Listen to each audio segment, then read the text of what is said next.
जी, तो मैं ये बता रहा था प्रॉब्लम में ये बता रहा था कि आपने यहाँ पे जो है ना वेलोसिटी कितनी लगा ली है, उसकी आ गई है वो 2.914 आ जाती है। यानी ये देखिए मैंने डिटेल करके काफ़ी जो है वो ये कर दिया है, क्योंकि वैल्यूज जो है वो फर्स्ट टाइम सॉल्व करते हो कोई मिस्टेक हो जाती है। तो 2.914 मीटर पर सेकंड इसकी आ जाएगी वेलोसिटी किसकी, ये की जस्ट बिफोर इम्पैक्ट से इसके वक्त आ जाएगी। ठीक है, लॉ ऑफ कंजर्वेशन से निकालनी है, ये आपने ख्याल रखना है। सही है, तो ये बात आ गई। अब आ जाएगी इसमें velocity of the 6 kilogram crate just after impact and embed. देखिए इनिशियल वेलोसिटी उसकी आ गई कि जस्ट बिफोर इम्पैक्ट आपने निकाल ली। अब आपने कंजर्वेशन ऑफ मोमेंटम का प्रिंसिपल लगाना है कि just before impact and just after impact वाला लगाना है। तो वो कितना आ जाएगा, G1 A प्लस बी दोनों का आ जाएगा कि बिफोर इम्पैक्ट कितना है, और फिर आ जाएगा कि जी प्लस जो है G2 A प्लस बी दोनों का जो है वो इंटरेक्शन के बाद क्या है। सही है, तो वो आप सारा कुछ जो है वो निकाल लोगे। ठीक हो गया। अब देखें जी वो कैसे जो है वो निकाला है, वो इस तरह किया है कि हमने इनिशियल मोमेंटम जो निकाला है तो वो कितना 10 किलोग्राम के जो है वो ब्लॉक का वो कितना था 2.914, और 6 किलोग्राम का यानी जो है वो 0 है।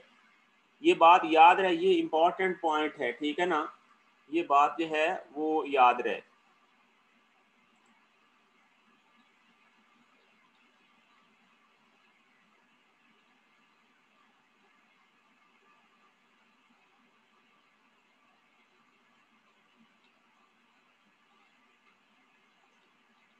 अब बाद में जो है वो चूंकि इकट्ठे हो गए हैं तो 10 प्लस 6 जो है वो आ गया, और साथ जो है वेलोसिटी आ गई कंबाइंड VAB, और वो आ जाती है 1.821। ठीक है, जल्दी बताएं यार, यहाँ तक बात समझ आई है? कोई क्वेश्चन है तो मुझे वॉइस कर दिया करो, ग्रुप में तो काफ़ी सारे लोग आप ऐड हो।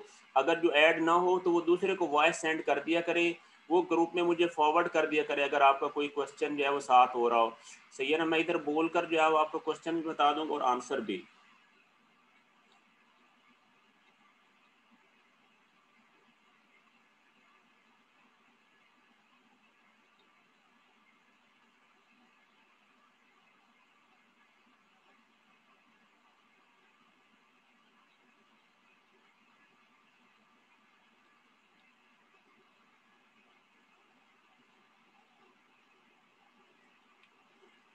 यार इसमें कोई क्वेश्चन है आपका?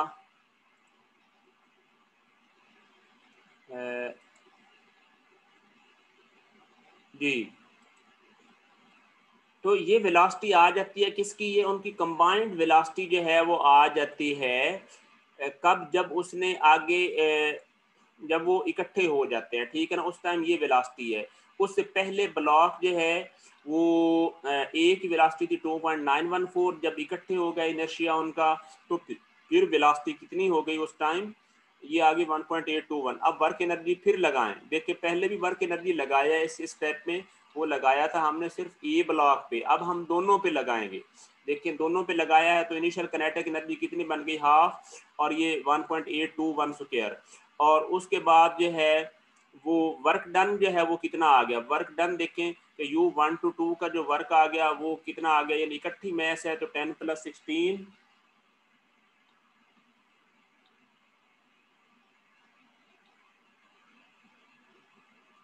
ठीक हो गया, तो ये कितना आ जाएगा, यानी उसी तरह ये फार्मूला में sin 15 - 0.4 cos 15। यार इन प्रॉब्लम्स को अच्छी तरह करना, मैं आपको बार बार कह रहा हूँ। अभी आप बेशक मेरे से क्वेश्चन जो है वो कोई नहीं कर रहे, तो I assume that you are understanding. सही है, तो बहरहाल हो सकता है समटाइम स्टूडेंट जो है वो रोज़े की वजह से भी जो है ना वो क्वेश्चन नहीं करते। सही है ना, वो ज़्यादा बोलने से वो इतनाब करते हैं। तो मैं आपको बहरहाल अपने वे से जो है ना वो एक्सप्लेन कर रहा हूँ चीज़ें। ये देखें कि ये उसका जो है ना वो वेट की वजह से वर्क है और फ्रिक्शन की वजह से, तो ये मैंने मतलब उसमें जो है ना कॉमन ले लिया ना, वेट कॉमन ले लिया, चूंकि एन भी जो है वो उसके बराबर होना था और उसका कॉस 15 हो जाना था। एन ये मैंने डायरेक्ट अब सॉल्व कर दिया, आप डायरेक्ट इसको जो है वो डिटेल से सॉल्व कर सकते हो। यानी आप ऑक्सिलरी इक्वेशन लिख के जो है वो वहाँ से नॉर्मल रिएक्शन निकाल लेना और ये इक्वेशन आ जाएगी। मैंने डायरेक्ट लिख दिया, साथ डिस्टेंस डी हमने कहा है कि वो डिस्टेंस डी ट्रेवल करेगा ना, हमने एज्यूम किया हुआ है कि वो उसके बाद कितना डिस्टेंस जो है वो डी ट्रेवल करता है, यहाँ से आगे उसने शो किया है ना, जब एट रेस्ट आ जाता है, सही है। तो वो जो है वो हमने डिस्टेंस जो है वो निकालना है। तो ये देखें जी, डिस्टेंस डी आ जाता है 1.326, ठीक है ना, ये एग्जैक्ट जो है वो आंसर आ जाता है। और ये प्रॉब्लम जो है वो इसका भी सोल्यूशन जो है वो दिखा देता हूँ। ये देखिए डी 1.326 मीटर आ जाता है। ओके हो गया या नहीं हुआ? प्रॉब्लम को अच्छी तरह कर लेना, बाद में कोई कमी बेशी रह गई हो। वेरी इंपॉर्टेंट प्रॉब्लम उसके बाद आगे आ गया है 85 प्रॉब्लम को देखें। वो कहता है कि अ बॉय वेइंग 100 पाउंड, यानी वो कहता है कि ये जो है वो लड़का है और इसका वजन कितना है, 100 पाउंड है। Runs and jumps on his 20 pound sled, ये जो है वो स्लाइडर है और इसका जो है ना वो 20 पाउंड का इसका अपना वेट है, ठीक हो गया। With a horizontal velocity of 15 foot, वो कहता है इसकी वेलोसिटी कितनी है, हॉरिजॉन्टल 15 फुट पर सेकंड है। इस पर जो है ना वो मतलब है उसकी, यानी वो रन कर रहा था तो उसकी ये वेलोसिटी थी इसके ऊपर जो है वो राइड होने से पहले। लेकिन if the sled and the boy coast 80 feet on a level snow before coming to rest, वो कहता है कि 80 फुट जो है वो दोनों ट्रेवल करते हैं। ये देखें उसकी जो है वो फाइनल पोजीशन दी हुई है। Before compute the coefficient of kinetic friction mu k between the snow and the runners of the sled, ठीक है ना। रनर्स ऑफ द स्लेड का मतलब ये होता है कि इसकी नीचे जो सरफेस लग रही होती है ना उसकी बात कर रहा है, ठीक है ना, कि उसके दरम्यान म्यू के कितना है। अब आप मुझे एक बात बताएं कि ये प्रॉब्लम किस चीज़ का आपको लगता है, जल्दी मुझे बताएं कि ये इम्पल्स मोमेंटम प्रिंसिपल का है या जो है वो कंजर्वेशन ऑफ मोमेंटम का है। आप मुझे जो है वो चैट में टाइप करके ये बता सकते हैं कि ये जो प्रॉब्लम है, क्योंकि आपने हर प्रॉब्लम को सबसे पहले ये देखना है कि वो कंजर्वेशन का है या फिर किसका है, इम्पल्स मोमेंटम प्रिंसिपल का है, ठीक है ना जी।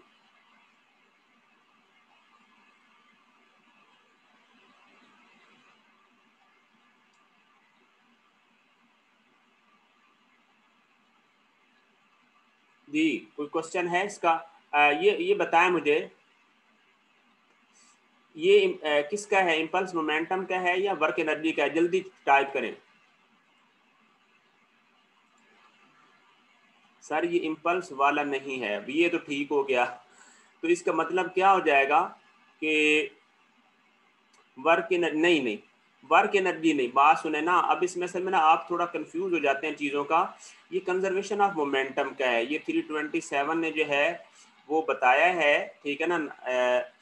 373 ने कहा है कि इम्पल्स का है, नहीं इम्पल्स का असल में नहीं है। देखो दो पार्टिकल्स का जब म्यूचुअल इंटरेक्शन हो जाता है ना, अब देखो ना इसके मोमेंटम को आगे उसने को कंट्रीब्यूट कर, या तो होता ना कि ये जो है वो स्लेड इधर ही रह जाता और ये जो है वो फिर अलग हो जाता, सही है। तो ये प्रॉब्लम है जी कंजर्वेशन ऑफ मोमेंटम का, ठीक है ना। तो ये 327 ने कहा है। अब साफ जाहिर है सारे जब आप सारे तरीके बता देंगे तो उसमें कोई ना कोई तो होगा ही ना। एक ने वर्क एनर्जी बोल दिया, एक ने इम्पल्स वाला बोल दिया है, तो सर जी मोमेंटम वाला है, ठीक है। तो ओके हो गया। चले अब देखें, बात सुने, अब इसके सोल्यूशन की तरफ आए। देखें combined velocity of the boy and the sled, ये प्रॉब्लम किस चीज़ का, कंजर्वेशन ऑफ मोमेंटम का है। एम बी ये दिया हुआ है, एम एस जो है वो स्लेड की मैस जो है पाउंड दिया हुआ है। ये एम बी अब देख लें, फिर वही बात आ जाती है कि ये एम बी असल में नहीं, मैस ऑफ बॉय नहीं है, ये है वेट ऑफ बॉय है। तो मैंने बस वो ऐसे ही एम बी लिख दिया, आप इधर डब्ल्यू बी और डब्ल्यू एस लिख लेना, क्योंकि उनके वेट होते हैं। ब्रिटिश सिस्टम में ये वेट दिया हुआ, ये एम नहीं, मैस नहीं दिया हुआ, इनर्शिया नहीं दिया हुआ। दोबारा बता रहा हूँ, कोई थोड़ी बहुत मिस्टेक हो जाती है टाइपिंग में तो उसको करेक्ट कर लिया करें। अच्छा जी, जी बी है, जी वन जो है वो बॉय का आ जाएगा, फिर जी वन जो है वो स्लेड का आ जाएगा, फिर फाइनल क्या आ जाएगा, क्योंकि वो इकट्ठे हो गए हैं तो दोनों का इकट्ठा आ जाएगा जी टू बी प्लस एस। तो क्या आ जाएगा, एम बी वो बी वन, ये सारा कुछ लिख दिया आपकी सहूलत के लिए। मोमेंटम देखें जी, इनिशियल मोमेंटम जो है वो कितना आ जाएगा, 100 जो है वो बॉय का वेट है, मैस बनाई 32 पे डिवाइड किया 15 उसकी वेलोसिटी है। जो स्लेड था वो एट रेस्ट था, 20 पाउंड उसका वेट था और ये 0 थी उसकी वेलोसिटी। फाइनली क्या हुआ कि ये दोनों इकट्ठे हो गए, मैस डबल हो गई, इस पे डिवाइड कर दिया, ये इकट्ठी आ गई velocity of boy plus sled. BBS क्या है? बॉय सेड, बॉय स्लेड, ठीक है ना, यानी दोनों की इकट्ठी वेलोसिटी आ गई है, ये मैंने नाम रख दिया। वेलोसिटी आ गई जी 12.5 मीटर, ठीक है। अब उसके बाद क्या हमने करना है? So 12.5 is the initial velocity of the boy and the sled combined after the boy rides the sled. तो ये उसकी इनिशियल वेलोसिटी आ गई। उसके बाद आप वर्क एनर्जी लगाएं, यानी अब खास बात ये है कि आपने कंफ्यूज इसमें नहीं होना ना, इस पॉइंट के ऊपर ही कंजर्वेशन लग गई है। अगला जो डिस्टेंस है उसके ऊपर वर्क एनर्जी जो है वो लगेगा, और वर्क एनर्जी लगा के आप देखें कि इकट्ठी जो है वो उनका काइनेटिक एनर्जी आ गई है, साथ वेलोसिटी पहले निकल चुकी थी, और जो वर्क है वो फ्रिक्शन ने किया है, और माइनस एफ के, और ये 80 पाउंड जो है वो मतलब उसका वेट है, क्योंकि एन जो है म्यू के एन आता है ना, तो एन जो है वो उनका टोटल जो है वो कंबाइंड वेट है, और डिस्टेंस 80 फुट ट्रेवल किया है। आराम से इसके अंदर ये देखें, इसको सॉल्व किया है तो म्यू के आ जाता है 0.0303। मैंने आगे भी 2 डेसिमल लिख दिए, उसने सिर्फ जो है वो 2 डेसिमल तक आंसर जो है वो निकाला है। 3/85 का आंसर चेक करें जी, ये देखें बिल्कुल उसने ये निकाल दिया है। अगर स्टिल आपको कोई कंफ्यूजन है, you can type in chat. जल्दी बताएं, जल्दी, टाइम थोड़ा, प्रॉब्लम की लिस्ट मैंने पूरी करवानी है आपको।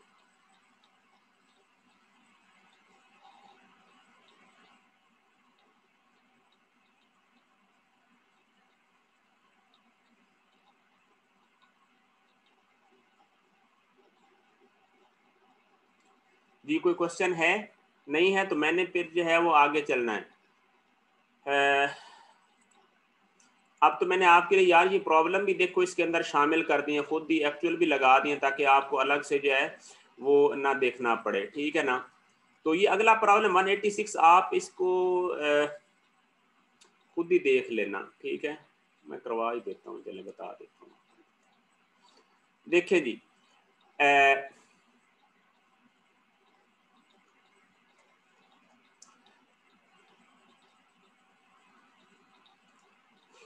ये प्रॉब्लम जो है वो इसकी स्टेटमेंट जो है देखें, वो कहता है कि snowboarder is travelling with a velocity of 6 metre per second as shown when he lands on the incline. वो कहता है कि इस पर जो है ना वो ये स्नो बोर्डर, ठीक है ना, snow border is traveling with a velocity of 6 meter per second as shown when he lands on the incline with no rebound। वो with no rebound का मतलब क्या होता है कि यानी इसके ऊपर साथ अटैच हो जाता है, वो वापस बाउंस नहीं होता। if the impact has a time duration of 0.1 second, वो कहता है कि अगर इम्पैक्ट रहता है इस स्लेड का, स्नो बोर्डर का, इस स्नो के साथ वो 0.1 सेकंड तक, तो determine his speed v along the incline just after impact, यानी जस्ट इनिशियल तो बताई हुई है ना कि 6 मीटर है, और वो इंक्लाइन के साथ कितनी है, वो 25 डिग्री एंगल पे है, 25 डिग्री एंगल पे है इंक्लाइन के साथ। ये वाली जो लाइन लगी हुई है ये इंक्लाइन प्लेन के पैरेलल है, तो उसके साथ कितनी है, 6 मीटर पर सेकंड उसकी ये वेलोसिटी है। ठीक हो गया ना, ये उसने बताई। उसके सेंटर ऑफ ग्रेविटी की वेलोसिटी दी हुई है। अच्छा जी, incline just after the impact and the total time average normal force exerted by the incline on the snowboard during the impact, the combined mass of the athlete and his snowboard is 60 kilogram. लेकिन ये इसका solution कैसे निकालना है, ये देखिए 25 kilogram 25 जो है एंगल पे 6 मीटर पर सेकंड ये वेलोसिटी है, ये नॉर्मल रिएक्शन आ गया, ये वेट आ गया उसका। इम्पल्स मोमेंटम प्रिंसिपल का प्रॉब्लम है, सही है। G1 x डैश, यानी x डैश मैंने ये एक्सिस ले लिया है, ये देखें, और y डैश मैंने ये ले लिया परपेंडिकुलर उस पे, सही है ना, प्लेन पे। तो कितना आ गया जी, इनिशियल मोमेंटम हॉरिजॉन्टल डायरेक्शन में कितना आ गया, x डैश डायरेक्शन में 60 उसका जो है वो वेट है दोनों का, और 6 cos 25 चेक करें, ये देखें इस तरफ कितना बनेगा, 6 cos 25 बनेगा, और फिर जो है वो इस तरफ जो है वो वेट का कंपोनेंट भी तो ये बन रहा है ना, ये बन जाएगा W sin 15, इस तरफ वो भी जो है वो इम्पल्स प्रोड्यूस हो रही है उसकी वजह से 0.1 सेकंड तक जो है वो एक्ट करेगा। ठीक हो गया, और फाइनल जो है वो कितना हो जाएगा, V2x डैश, ये हो जाएगी उसकी फाइनल वेलोसिटी जो कि प्लेन के अलोंग होगी स्लेड की, ठीक है ना, दोनों की इकट्ठी। तो ये इसको सॉल्व किया है तो v2 ये डिवाइडेड बाई जो है वो 60 आ गया, तो ये आ जाता है 5.691 मीटर पर सेकंड। तो ये हमारे पास जो है वो वेलोसिटी आ जाती है। इसमें एक ख़ास बात मैं बता देता हूँ, जो मेरी ऑब्जर्वेशन है, तो यहाँ पे प्रॉब्लम नंबर है ये 186, ये वेलोसिटी दी हुई है 5.44। मेरी बात सुन लें, ये सब चूँकि देखें ये प्रॉब्लम मैंने खुद जो है वो सॉल्व किया है, मेरे से ये आंसर जो है वो नहीं आ रहा था 5.44, ठीक है। मकसद है जो मेरी परसेप्शन थी, मेरी ऑब्जर्वेशन थी, उसके मुताबिक जो है वो आंसर आता था 5.691, ठीक है ना। तो आप इसको जो है वो देख लेना। अब बाकी जो नॉर्मल रिएक्शन है वो बिल्कुल सेम आया, यानी वो एग्जैक्ट आ गया, लेकिन ये वाला आंसर उसने मेरी परसेप्शन में उसने गलत लिख दिया है। आप अपने तौर पे करना, हो सकता है मेरे से कोई मिस्टेक हो गई हो तो मुझे बता देना, ये आप लोगों के ज़िम्मे है।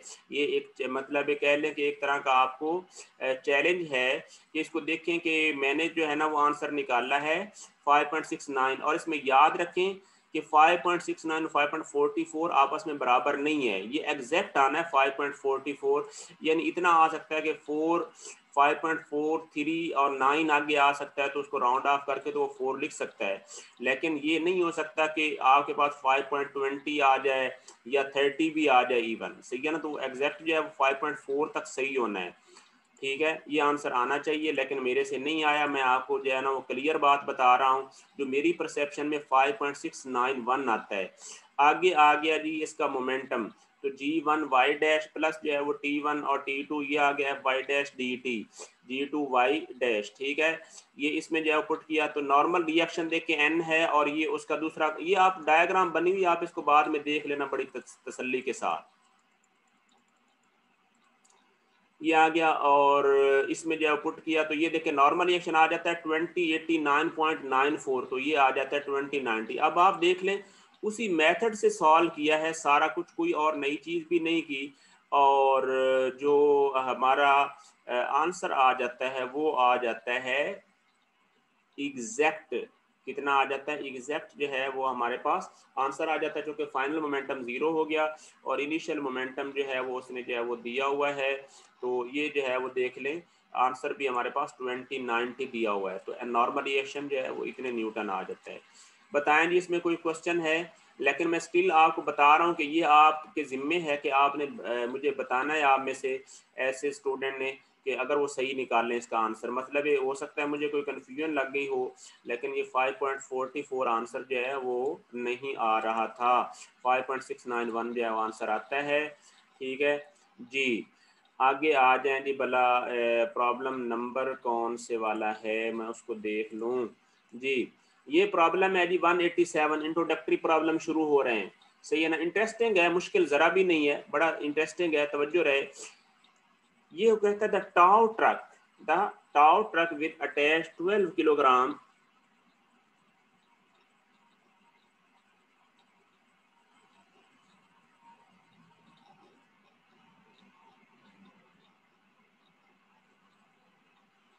जी। The tow truck with attached 12 kilogram car accelerates uniformly from 30 kilometer per to 70 kilometer over a 15 second interval, ठीक है ना। मतलब ये 15 सेकंड पर जो है ना वो मतलब उसकी है ना वो ये हो जाती है velocity. The average rolling resistance for the car over this speed is 500 Newton. Assume that the 60-degree angle shown represents the time average configuration and determine the average tension in the towing cable. Average tension in the towing cable, टाव cable. अब आप मुझे बताएं जी कि इस टाव cable में ये बताएं problem पहले कि कंजर्वेशन का है या उसका है इम्पल्स मोमेंटम प्रिंसिपल का है। आप जस्ट जो है वो बता दें कि ये प्रिंसिपल का प्रॉब्लम है या कंजर्वेशन का, बस आपने इसमें जो है वो क्या है प्रिंसिपल टाइप कर दें या फिर क्या टाइप कर दें, कंजर्वेशन, सही है। सर कहता है जी इम्पल्स का है, वेरी गुड, ठीक हो गया ना। चलें जी हम जो है वो ज़्यादा लोगों से अब नहीं पूछते, तो ये प्रॉब्लम जो कि साफ ज़ाहिर है उसको इम्पल्स जो है वो यहाँ से टी से मिली है, तो जिसकी वजह से उसकी वेलोसिटी में ये चेंज आ गई, इनिशियल और फाइनल मोमेंटम। चलें जी, सोल्यूशन भी आगे दिया हुआ है, ये देखें। प्रॉब्लम है जी इम्पल्स मोमेंटम प्रिंसिपल का G1 प्लस आई इम्पल्स के लिए मैंने नोटेशन डायरेक्ट यूज कर ली है, ठीक है ना। वो आप वो भी लिख सकते हैं T1 T2 FT, वो भी लिख दिया मैंने, शॉर्टली जो है वो आई लिख दिया जस्ट, प्लस जो है वो G2। तो कितना आ जाएगा, इनिशियल जो है वो मोमेंटम आ गया 12 किलोग्राम जो है वो कार की है। अब इसमें एक बात का ख्याल रखना है कि आपने ये कंफ्यूज नहीं हो जाना कि आप इसमें जो है ना वो ये आगे ये जो दिया हुआ आप कहें कि इसका वेट तो नहीं दिया हुआ, आप एग्जाम में आए तो आप खड़े हो जाए सर ये तो हमें इसका तो वेट ही नहीं दिया हुआ।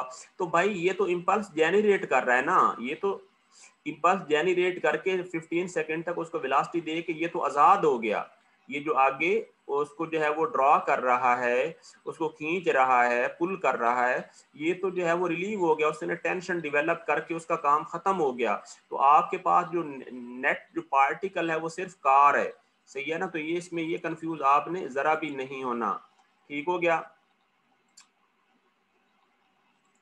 जी। तो आज है इम्पल्स मोमेंटम का प्रॉब्लम है 60 डिग्री एंगल पे ये टेंशन टी जो है वो डेवलप हो रहा है, तो क्या आ जाएगा टी कॉस 60 और 15 आ गया। और इसमें कार की जो रोलिंग रेजिस्टेंस, और ये देखें 15 सेकंड तक ये टेंशन भी एक्ट करेगा और रोलिंग रेजिस्टेंस भी 500 की 15 सेकंड तक एक्ट करेगी। तो ये आ जाएगा फाइनल मोमेंटम 1270, ये आ जाएगा, सही हो गया। इसमें जो है वो वैल्यूज पुट की, सॉल्व किया तो टेंशन की वैल्यू आ गई 2777.778। उसने आंसर बुक में दिया हुआ 2780। तो याद रख ले कि ये कितना है 2777 है ना, तो इसी को उसने राउंड ऑफ करके लिख दिया है बताने के लिए 80। ये हमारा आंसर बिल्कुल ठीक है, इसमें कोई ज़रा भी मिस्टेक नहीं है। और इसमें आपने मतलब कंफ्यूज नहीं होना कि सर ये 77 है तो ये 80 उसने क्यों दे दिया, बस उसने राउंड ऑफ करने के लिए वैल्यू को डिस्क्राइब ही करना है ना। तो 277 का मतलब ये है कि 2780 है सिंपली, ठीक है। तो ये उसने आंसर दिया हुआ है, ये एग्जैक्ट आ गया है। तो जिस जगह पे प्रॉब्लम होता है मैं बता देता हूँ, ऊपर वाला प्रॉब्लम 5.44 था तो 5.69 था, उसमें बहुत फ़र्क है और वो मतलब सेम नहीं है। लेकिन ये जो थी 2777 ये 7.8, तो ये आप का एग्जैक्ट आंसर है। इसके अलावा आप ये मतलब नहीं ला सकते, ये मैं आपको बता, बेशक करके देख लेना। 2780 आपसे एग्जैक्ट नहीं आएगा, जो मर्जी कर लें, ठीक है ना। आप मुझे बता देना अगर एग्जैक्ट आ जाए तो, ठीक हो गया जी। आगे आ जाए जी, प्रॉब्लम नंबर है 188, बहुत इंपॉर्टेंट और इंटरेस्टिंग है। ये क्या कहता है, सर जी रोलिंग फ्रिक्शन वाला बता दें, वो क्यों ली। भाई रोलिंग फ्रिक्शन का मतलब ये होता है कि उसकी जो रेजिस्टेंस है ना टायर की वजह से, जो यानी कि एक चीज टायर के अंदर भी तो फ्रिक्शन होगी ना, तो वो उसको बता रहा है कि रोलिंग की वजह से ये इतनी इम्पल्स तो टी 15 डिग्री पे उसको आगे पुल करने की कोशिश कर रही है। लेकिन 500 वाली ये जो रेजिस्टेंस है ये भी 15 सेकंड तक उसको कोशिश करती है कि उसको जो है वो रोके। तो ये नेगेटिव इम्पल्स जो है वो, चूंकि हॉरिजेंटली कार जा रही है ना, हमने देखे कि हॉरिजेंटल सिर्फ मोमेंटम लिया है, इसका हॉरिजेंटल मोमेंटम लिया टी कॉस 60 का। आपको पता है कि ये वाला कंपोनेंट अगर मैं ड्रॉ करूं, देखिए ना ये टेंशन टी है, ये देखिए मैं आपको ड्रॉ करके दे देता हूं, सही है ना, ये है टेंशन टी, ठीक है ना। अब ये एंगल भी बताएं 60 डिग्री होगा या नहीं होगा, ये एंगल भी हो जाएगा 60 डिग्री। तो अब आप मुझे बताएं कि ये कंपोनेंट की वैल्यू कितनी हो, सॉरी ये कंपोनेंट की वैल्यू कितनी हो जाएगी, ये हो जाएगी टी कॉस 60 हो जाएगा ना, ये देखें टी कॉस 60 हो जाएगा। तो ये भी कितने टाइम तक एक्ट करेगा, 15 जो है वो सेकंड तक। लेकिन जो रोलिंग रेजिस्टेंस होगी वो ये आर है, जो कि मैंने आप देखे ना डिटेल से बनाया नहीं, ये रोलिंग रेजिस्टेंस आर है जो टायर के अंदर होगी, और वो भी जो है वो 15 सेकंड तक एक्ट करती रहेगी नेगेटिव में, वो इस डायरेक्शन में होगी। तो ये नेगेटिव जो है वो इम्पल्स हो गई, ये हमारी पॉजिटिव इम्पल्स हो गई। अगर ठीक है, तो ये सिचुएशन है, आगे समझ या नहीं, जल्दी बताएं। ओके, आगे चलें, चलते जाएं ताकि मैं आपको यार ये सारे प्रॉब्लम जो है ना वो करवा दूं। ये बड़ा इंपॉर्टेंट बहुत इंटरेस्टिंग प्रॉब्लम अगला आ रहा है। ये प्रॉब्लम यूं समझे कि फुल एग्जाम लेवल का है जी। ओके जी, ये प्रॉब्लम यार तवज्जो से समझना मेरे भाई सब, ये यूँ समझे कि प्योर एग्जाम लेवल का है, मॉडिफाई भी हो सकता है। मसलन इसको मैं उठा के इधर किसी और क्वाड्रेंट में भी जो है वो लगा सकता हूँ इसी कार को, तो आपको कन्फ्यूजन हो जाएगी। सिर्फ स्टूडेंट के लिए कन्फ्यूजन ही प्रोड्यूस करना होती है। इस वजह से ज़्यादा परेशान ना हो कि कोई ऐसा जो है ना वो आइंस्टाइन लेवल का प्रॉब्लम एग्ज़ाम में आएगा। सिर्फ ये कोशिश होती है कि स्टूडेंट वही जो है प्रॉब्लम सॉल्व कर सके जिनका कंसेप्ट हो। देखें जी 3/88 प्रॉब्लम को समझें। वो कहता है कि a car A weighing 32 pound, ये कार ए है जिसका वजन कितना है, वो 32 जो है वो पाउंड्स है।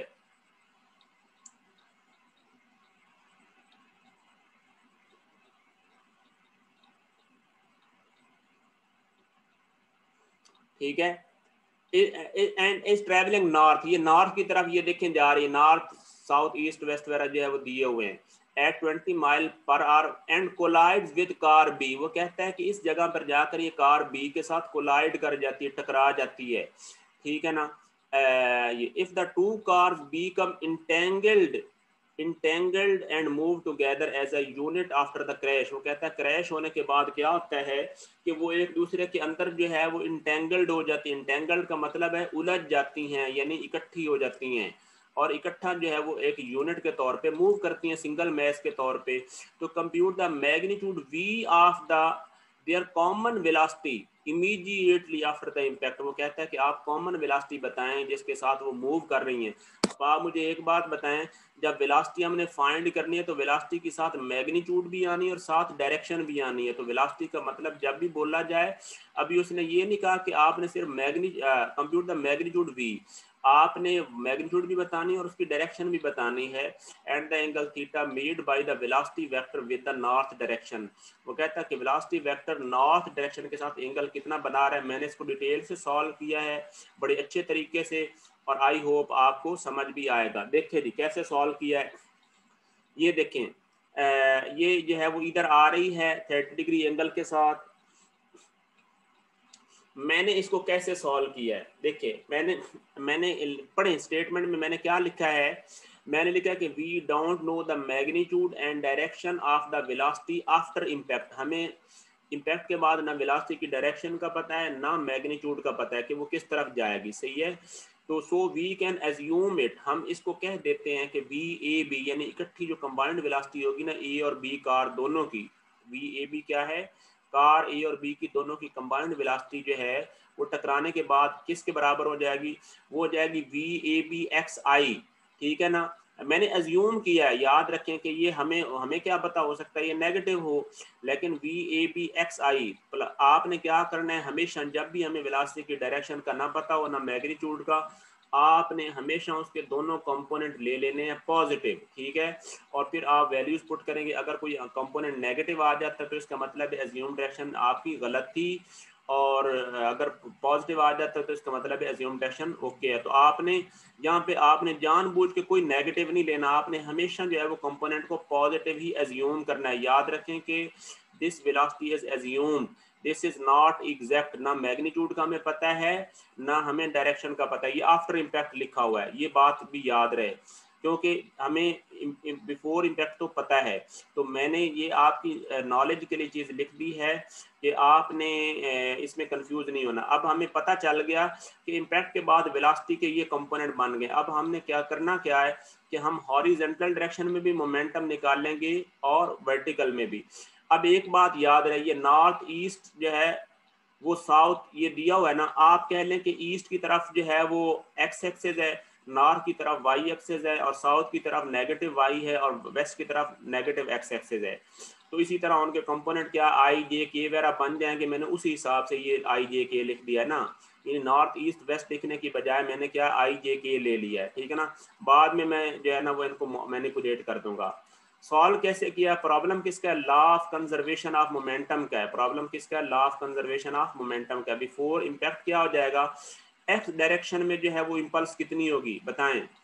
एक्स में जो 32 पाउंड वाली कार ए है वो तो वर्टिकल में जा रही है ना, तो एक्स में उसका मोमेंटम जीरो हो जाएगा, यानी एक्स में उसका मोमेंटम कितना हो जाएगा, जीरो। ठीक है ना, क्योंकि वो जा ही वर्टिकल में रही थी। लेकिन जो कार बी है वो 30 डिग्री एंगल पे जा रही थी, तो 30 डिग्री एंगल पे बताएं उसकी वेलोसिटी का ये जो कंपोनेंट कितना आ जाएगा, यानी आ जाएगा 30 माइल पर आवर को फुट पर सेकंड में कन्वर्ट कर लोगे तो उसका आ जाएगा cos 30, लेकिन क्या हो जाएगा, नेगेटिव हो जाएगा, क्योंकि वो वेस्ट की तरफ जो है उसका डायरेक्शन है। तो ये देख लें, नेगेटिव आ गया, 32 पे डिवाइड किया, 30 ये फिट में कर दिया, cos 30 ये मैंने ऊपर लिख दिया, ये देखें ये लिखा हुआ है, सही है, ये आ गया। और साथ इधर जो है वो कितना हो जाएगा, जब फाइनल मोमेंटम कितना हो जाएगा, दोनों के वेट कंबाइन होकर मैस बन जाएगी और ये वी ए बी एक्स आ जाएगा। ठीक हो गया, ये आ गया हॉरिजॉन्टल डायरेक्शन में मोमेंटम। यहाँ पे इसको सॉल्व किया तो हमारे पास वी ए बी एक्स आ गया 20.17। ओके, तो इसका मतलब है ये नेगेटिव आ गया, तो हमारी एज्यूम डायरेक्शन में हमें पता चल गया कि वो दूसरी तरफ होनी चाहिए थी, लेकिन हमें यहाँ पे पता चल गया उसका एग्जैक्ट। अब y की तरफ मोमेंटम ले तो g1/a आ जाएगा प्लस g1/b का आ जाएगा, और वो भी उसी तरह पैरेलल इक्वेशन लिख दी g_a_b_y।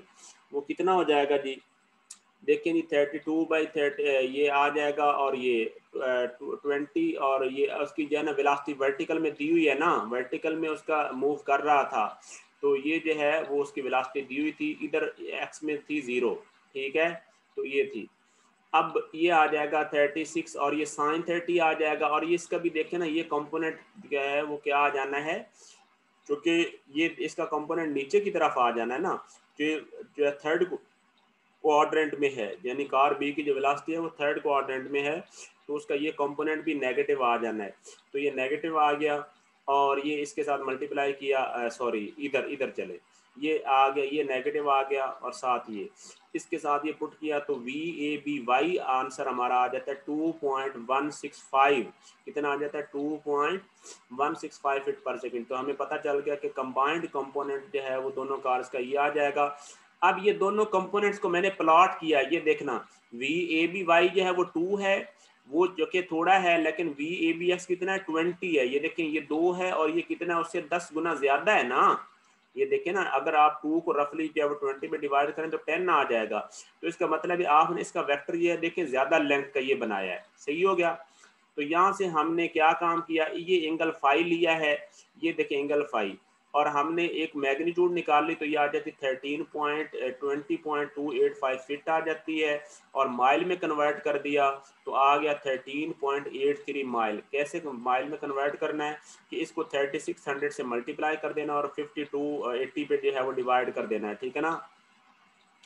फिर फाई मैंने निकाल लिया कि इस तरह, ये देखें ये वर्टिकल कंपोनेंट और डिवाइडेड बाय हॉरिजॉन्टल कंपोनेंट, तो 10 वी ए बी वाई और वी ए बी एक्स आ गया। यहाँ से फाई की वैल्यू जो है ना वो मतलब आ जाती है, और उसमें से फाई माइनस करोगे तो 90 में से तो आ जाता है 83 पॉइंट, यानी 6 डिग्री को समथिंग आ जाती है फाई की वैल्यू। तो आपकी नॉर्थ डायरेक्शन ये है, तो वेलोसिटी वेक्टर की डायरेक्शन ये है, तो नॉर्थ के साथ एंगल कितना बन रहा है 83.89, ये इसको कहते हैं west of north, west of north. और इसमें याद रखें कि जब ऑफ नॉर्थ लिखते हैं तो इसका मतलब है कि एंगल नॉर्थ के साथ बन रहा है, ठीक है ना। अगर हम कह दें कि नॉर्थ ऑफ वेस्ट, या मतलब ये कह दें तो इसका मतलब एंगल हो जाएगा वेस्ट के साथ, तो थीटा एंगल उसने कहा कि नॉर्थ के साथ बताना है, तो हम इसको लिखेंगे कि वेस्ट की तरफ है वेक्टर, लेकिन नॉर्थ के साथ एंगल बना रहा है 83.89। ये आंसर भी चेक करें कि हमारा कितना आंसर आ गया 83 point west of north. Okay है या नहीं, जल्दी बताएं मुझे, वेस्ट ऑफ नॉर्थ की तरफ ये एंगल बन रहा है, और वेलोसिटी भी सेम आ गई है। ओके हो गया या नहीं हो गया, जल्दी बताएं जल्दी, चैट में टाइप करो शाबाश। इसमें क्वेश्चन बहुत इंपॉर्टेंट था, बाद में मुझे कोई गिला ब्लेम ना करना, और एक बात बार बार बता रहा हूँ, मत ऑनलाइन समझ के जो है ना वो किसी गलती में रहना कि हमारा पेपर जो है ना वो बड़ा ऐसे सिंपल सा आएगा और हम ऐसे जो है ना वो छाप के जो है ना वो बाहर आ जाएंगे। मैं बता रहा हूँ, मैं जो इतना खप रहा हूँ पागल मैं हूँ नहीं, ठीक है ना। तो ये मैं आपको जो चीज़ें बता रहा हूँ आप इसको मेहनत करें, ये कम से कम जो प्रॉब्लम मैंने सॉल्व करके दिया ना इनको हर वे से आप एक्सपर्ट हो जाएं, यानी मकसद है इन्हीं को अगर मैं मॉडिफाई कर दूं ना तो आपके पास एबिलिटी होनी चाहिए कि आप इनको कर सकें, सही है। तो ये मैं आपको पहले बता रहा हूँ, मैंने तो आप लोगों को जो है वो आधी बुक तो मैंने सारी सॉल्व करके दे दी है। जी बताएं, कोई क्वेश्चन है, जल्दी जल्दी।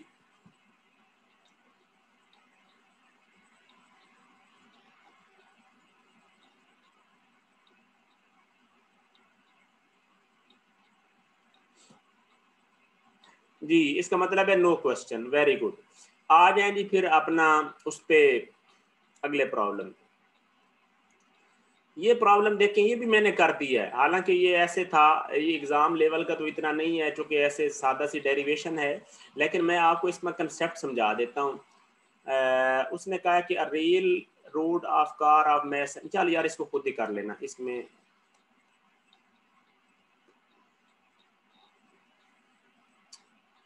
इसको कर ही लेना आप। अगला प्रॉब्लम है जी, ये है 190। इस प्रॉब्लम को देखें।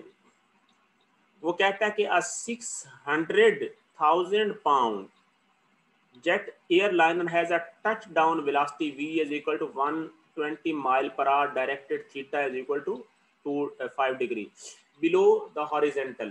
The touchdown process of the 8 main wheels takes 0.6 seconds to complete. Treat the aircraft as a particle and estimate the average normal reaction force at each wheel during his 0.6 second process, during which the tires deflect, struts, and compress. Assume that the aircraft lift equal the aircraft weight during the touchdown. ठीक हो गया। अब बताएं मुझे कि ये जो problem है वो किसका है, कंजर्वेशन का है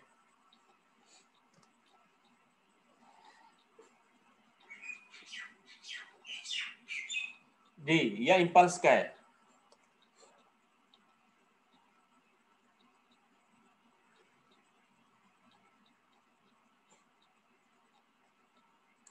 हाँ जी, नहीं बताना।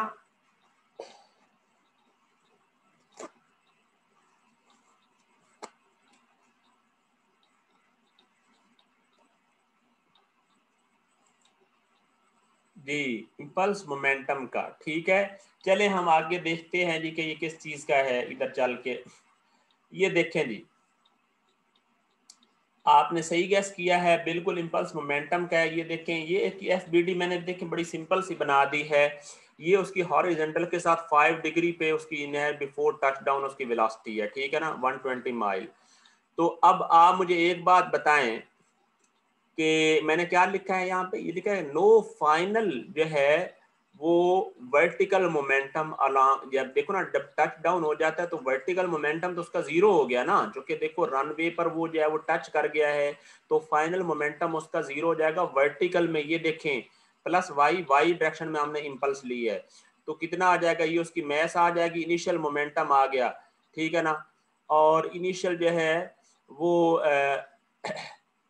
मोमेंटम जो है वो आ गया, सही है ना। और कितनी थी उसकी वेलोसिटी, ये थी, और इसका था साइन जो है वाई डायरेक्शन में, देखे ना वाई डायरेक्शन में, वाई डायरेक्शन में ये आ जाएगा 5। तो हमने वाई अब पॉजिटिव लिया, तो ये जो है वेलोसिटी का ये कंपोनेंट क्या है, नीचे की तरफ है ना। देखिए मैं आपको यार बना देता हूँ, शायद आपको कंफ्यूजन हो रही हो, इधर मैं आपको बना देता हूँ, जस्ट अ मिनट।